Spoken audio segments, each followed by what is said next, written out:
Welcome everyone to my first YouTube video, as well as for my next King Reflections episode for my podcast. This is the first time doing a video version, so as you can see, I'm using this awkward cardioid mic. I was using a big, massive condenser mic, but that actually picks up everything in the background, so I have to go back and edit it, whereas this one will cut it out automatically, which is good. So hopefully you won't hear dogs barking, or you won't hear creakings of the chair as much, or my housemates doing their thing in the background. So hopefully it's a bit more easy just to hear me. I do have natural lighting coming in. I don't have staged lights at the moment, so the lighting behind me might change, or my face might change. It might get a little bit dark in here. So be mindful of that, and please forgive me. This is the first one, so yes.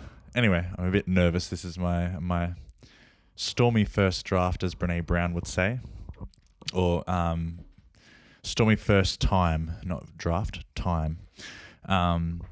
Anyway, I'm just going to do my introduction. I haven't learnt it off by heart yet, but I usually just read it off when I'm doing my podcast, so please bear with me.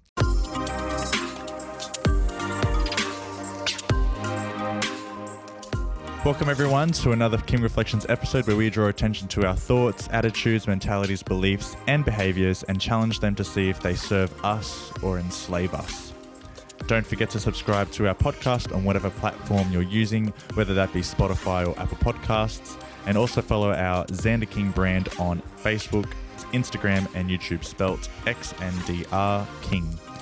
If you have any questions or want to hear a certain topic on a future episode, contact us on any of our social media platforms, or email us to info@xanderking.com. That's XNDRKING.com.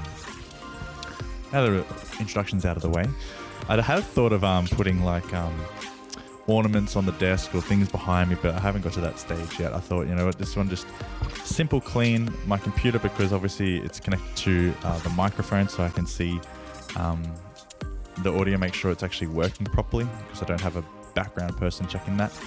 And yeah, just eventually there will be lights, there will be things, there'll be delicious things to look at. So I apologize. Hopefully I can get something here on After Effects to float. Maybe a saying or something, I don't know. Or my captions, who knows? Maybe my captions will be on this side. But we shall see. I see how much time and effort I can go into editing. Next, okay. This topic I wanted to talk about. Hang on, let me bring it up. Okay. So today is actually Father's Day. So happy Father's Day to all the fathers out there. I hope you're all having a wonderful day, spent time with your family. And if those that couldn't, I hope you're spending time with some friends. And just know that you are celebrated, you are loved, and you are cared for. And we love all the fathers that do put in their part, or play their part in the family, and trying their best to be the best dad that they can be for their children. So the topic I wanted to bring up today, it actually came from, I think last week we had some special ministry come to our church, and they actually held they held a couples seminar on the Saturday night. So obviously only people that were married or were in a relationship could go. And obviously they were going to talk about things that, are brought up between relationships or within a relationship. And one of the questions that was asked to my mum, and this was afterwards, this was after the seminar, and after they've just, been eating or, fellowshipping or, connecting. And she was asked, what does she think she did right as parents to have all her children still within the church? So I have my sister as the oldest, my brother is the middle child, and I'm the youngest, and we're all still in church. We all are also in the ministry, so we all play a part helping out the church. So whether that be with music, organizing church, organizing events, etc., or being the background music person, or the sound desk person. And my mum was asked this question, what do you think you did right as parents? Or what did you do correctly that instilled in us to stay in the church or be within the church? But I actually want to take the opportunity to answer this question because I think it's these three important things that have impacted us three, mostly me because this is just my take on it. But I feel like it's these three important things that have kept us or ingrained in us to stay in the church or, have a relationship with God, because that's the whole point of obviously being in church, is having a relationship with Him and being able to express that to others so that others can see that they can have a relationship as well and not be stuck in this mentality or mindset or attitude that life is all about success in a way, or achieving things like a checklist. So firstly, I want to say that she took the time and effort to be curious about each of us individually. My mum spent time with each of us individually in our own way as much as she could. And it would be hard with three children, spreading your attention and trying to equally give your attention to all three. But she did this as best as she could. And she took the time to understand us individually, how we thought, our relationships with our friends, our relationships with our teachers, etc. And she allowed us to be curious and express ourselves in our own way. She allowed us to, or she gave us the freedom to make our own choices of how we were expressing ourselves, or how we portrayed ourselves to the world, you could say. And she showed interest in us, is really the thing that showed us that she cared.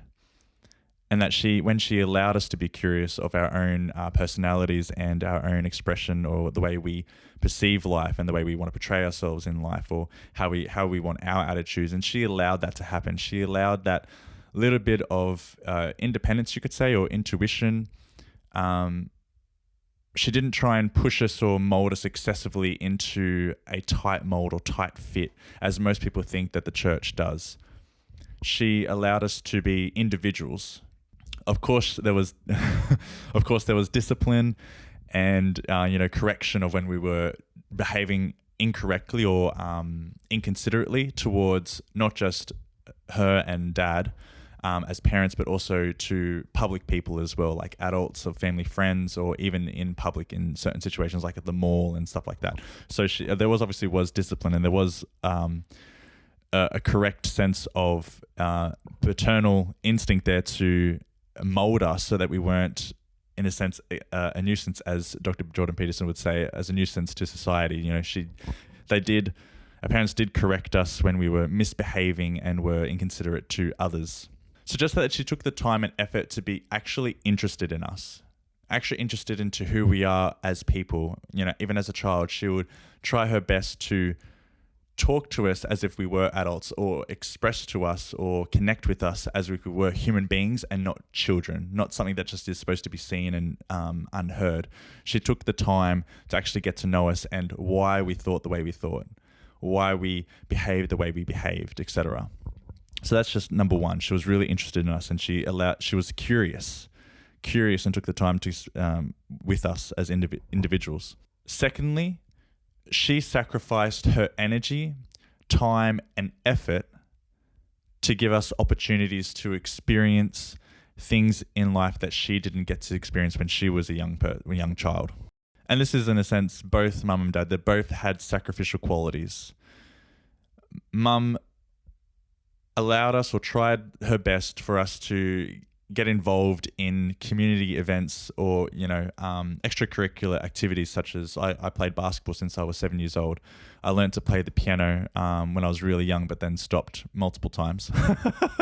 Whereas my sister played violin, my brother played bass. Like, she tried to get us involved with hobbies or talents or gifts as best as she could, because she wasn't provided that opportunity. She wasn't able to receive that opportunity to learn an instrument or to play a sport outside of school. So she sacrificed her energy and time, taking us to the lessons, taking us to sports and, practice as well. And that was her sacrificial concept or mindset or mentality. Like, that was her sacrificial quality, I would say. And my dad's, unfortunately, was spending time at work to provide for the family, and not actually being able to come and see us play sports or anything like that, because when he would come home, he would just be really exhausted and tired. So him sacrificing his energy to be at work and to provide money for the family. That was awkward. My thing wasn't charging properly, my computer. But as I was saying, so my dad sacrificed, obviously, spending time with us and getting to know us, focusing on his work, trying to do a good job, trying to, in a sense, keep his job, because he was the provider for the family. So he missed out, in a sense, a lot when we were children, but he was the one that was providing that money for us to go to, piano and basketball and other things like that. Even though he probably didn't think it was worth it at the time, he always used to say, "Well, playing sports is useless or pointless." But now he's just appreciative of it. So that was the second thing. The first thing was Mum took the time and energy to be curious about us individually. She took interest in us. And the second one was that they're both sacrificial in their own aspect. And us seeing that sacrificial, that sacrifice that they both made, I think now in hindsight, when I look back the most, is when I highly appreciate it even more. Obviously, as a kid, you're so self-centered and so self-absorbed that you don't really think about the sacrifices or the cost that your parents make for you to do things.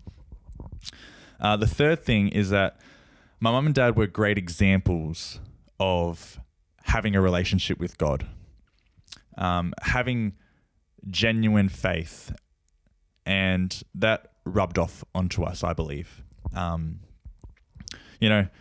Seeing them committed and disciplined and devoted and faithful in their relationship with God instilled in us to be curious about our own relationship with God.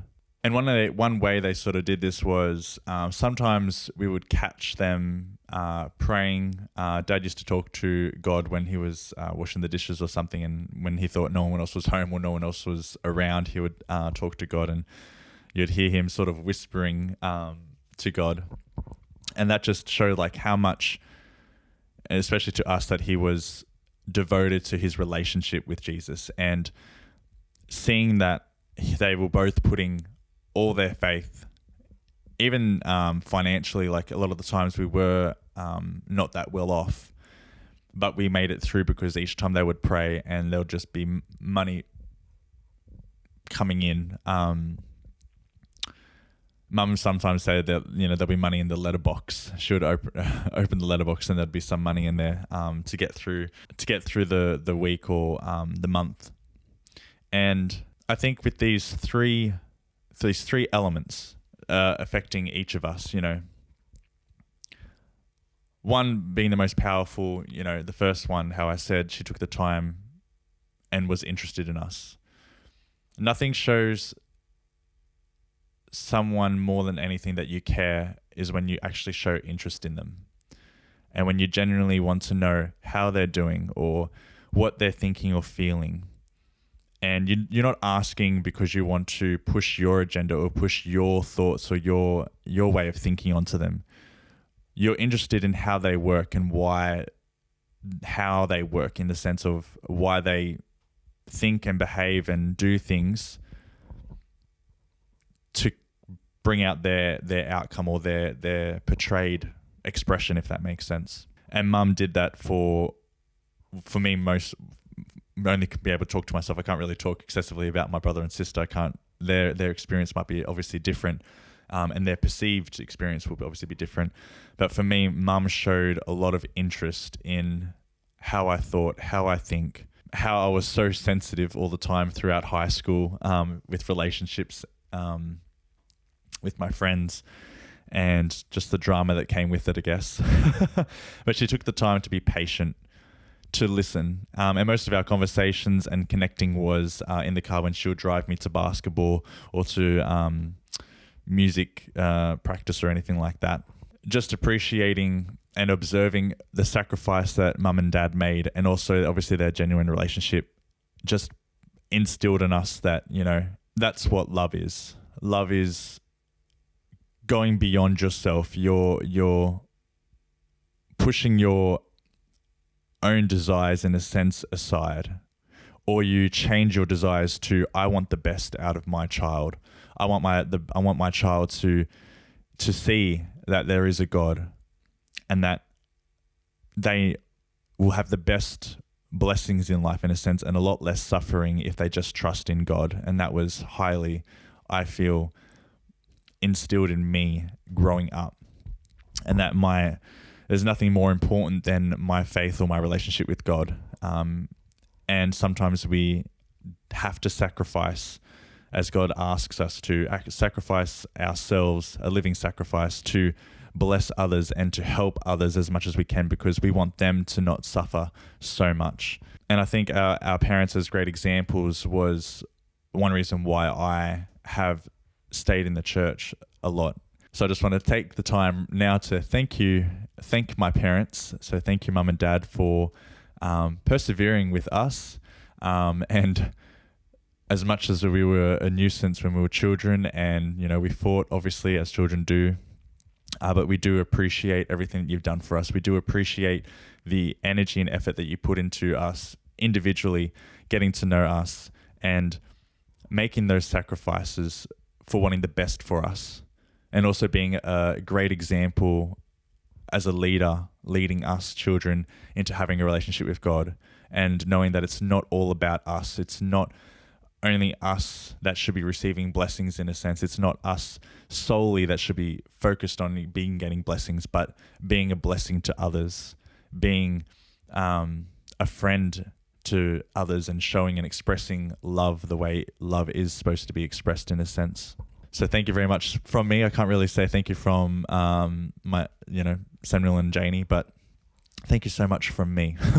And I just thought of it then. I was just about to close, but I'd like to finish the episode. But I just thought then that with our mother and not so much our dad. Our dad was a very harsh, in a sense, black and white, you can say, when we were young. But Mum, when I was going on about how she allowed us to be curious with our own expression of ourselves, and allowed us to have the freedom to make our own choices. Obviously through your teenage life, or even all stages of life, you go through phases. And I was introduced to, in a sense, secular music or worldly music when I was in year 7. So growing through, in a sense, high school, being exposed to Eminem, AC/DC, rock and roll kind of music, a lot of pop music, etc. And she allowed me to go through that rough stage where I was trying to find who I am, trying to find where I belong in school, only for me to realize that I didn't really feel belonged anywhere specifically. I didn't belong in a certain group. I was able to find the good things in each group, if that makes sense, or I took pieces from each clique, you could say. Not that there was many cliques in high school as much as in America, but there are cliques, and I'd usually just stick to the basketball core, and we would have year 7s all the way to year 12s playing with us, and I was friends with all of them, in a sense, as much as I could. I was wanting to connect to different people and different personalities, because I respect was one of my highest qualities back in high school, and it still is, in a sense, or values, I should say, values. And I wanted to understand and respect everyone for their own expression. And I think that's what Mum allowed me to do and allowed us to do. And I think giving us that little bit of freedom to express ourselves in those phases, and her loving us no matter what phase we went through, even if it was during the rebellious stages, her just allowing us to do what we wanted to do, in a sense. Obviously, there was boundaries, we wouldn't go too far, but her allowing us to express the way we wanted to be expressed.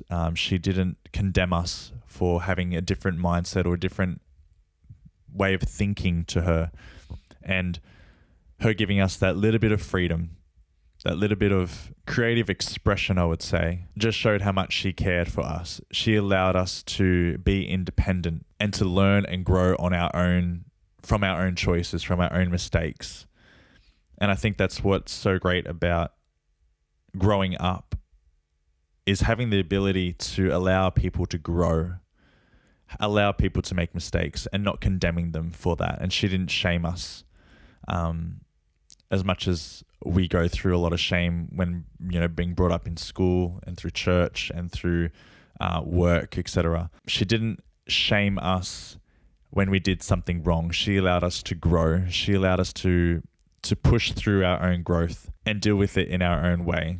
Mum always said, it was like, you were always one that you had to do things on your own. You wouldn't allow us to help. And I'm glad I was, in a sense, stubborn in that way, because I just wanted to be independent. I wanted to do everything myself. But she took the step back. She could have chosen not to take the step back and just interfere all the time. But she decided to go, you know what? That's what Daniel wants to do. He wants to do everything by himself.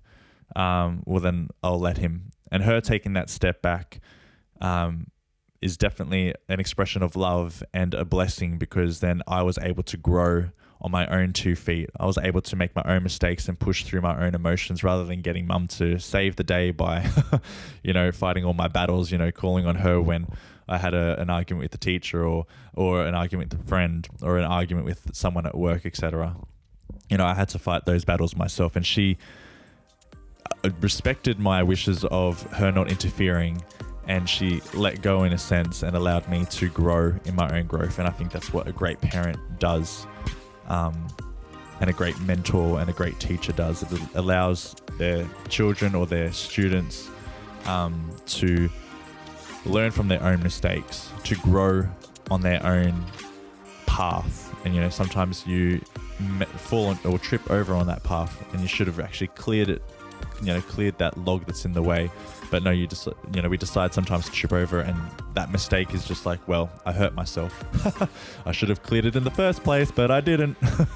So yeah, she allowed us the freedom of expression to learn from our own mistakes and to grow in our own way. So I think that's one, without condemnation and without shame. That's a big one. And I think that's what she did really well. And I think that's a great expression of love. And that's why I respect my mum so much and love her so much, because she allowed us to be curious in ourselves, of the world, etc., in our own time, and allowed us to grow in our own time, in our own way. Anyway, I hope you got something out of this podcast. Thank you so much for watching it on YouTube if you're watching it on YouTube, and thank you for listening to it on Spotify or Apple Podcasts if you're listening it there. Hopefully next episode there will be constant light, because I did see it got dark a couple of times, and there'll be pretty things here, and all better things to be attracted to look at. Anyway, hope you have a good day, and I'll see you all next episode. King up.